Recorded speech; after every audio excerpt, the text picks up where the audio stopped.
The revenue per guest reporting that we provide is right here. And we look at it a couple different ways. So revenue per guest is in your system right here, visual proof, revenue per guest. Now, to give you some clarity, this is the reporting for all of your traffic counter analytics. The nice thing about the traffic counter is it's an unblinking eye. It never goes to sleep and counts everybody. It doesn't have to go to the restroom.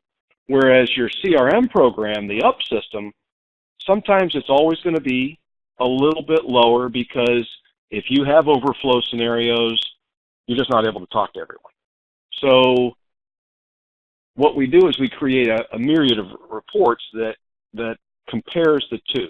So there's probably a half a dozen comparison reports that we provide, but revenue per guest is kind of the heartbeat of what we're all about here. So revenue per guest, this is an example of a 20-store chain that we work with, and I've changed the names to protect the innocent. But it shows you revenue per guest, and I think that's the most important retail management tool in the history of retail. It's the dollar value of each opportunity that comes into your company if they purchased or not. And there's two ways to calculate this number. Let me just kind of go through this whole report. So here's your traffic counts for the week or month or whatever you're talking about. This happens to be a weekly analysis. How many sales you made, what your total dollar volume is, your average sale, and your closing ratio for each location. Your totals and averages are at the bottom. And if you're below the average, you're in red. If you're above, you're in green. And if you just compare Houston and Austin, you know, Houston did $7,000 more. I would say at first glance, Houston's a better store. But if you do some deeper investigating, you'll see that Austin had 230 opportunities, whereas Houston had 617. The bottom line is, if Austin would have seen 617 opportunities, they'd have done $100,000. That's how powerful this is.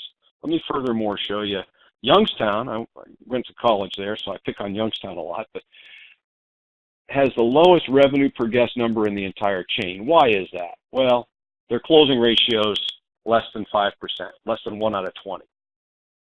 The owner called me and said, you know, I never even thought that Youngstown or this particular store was underperforming until I got your system set up. But in this example, you see Youngstown's at 69,000, the average is 71, and you know, you might not even think about it until you look at the amount of traffic that this store gets. They're getting more traffic than anybody else. They're getting 2.5 times more traffic than anyone else. And the bottom line is, if you can figure out how to get Youngstown up to the average in the company, which is $136 per opportunity, what happens? And keep in mind, I'm not trying to compare it to the top store in the chain, Tucson or Breckenridge. I'm trying to just compare them with the average, which half the company's already doing. There's no question that I can be successful at accomplishing this. If I can do this for this particular week, and that's assuming the traffic stays the same, and that was pretty consistent, it represents at this one store an increase in sales of $104,000 on average per week. So this particular company was losing millions of dollars because they weren't tracking their revenue per guest analytics. So if you have any questions about that one, give me a call.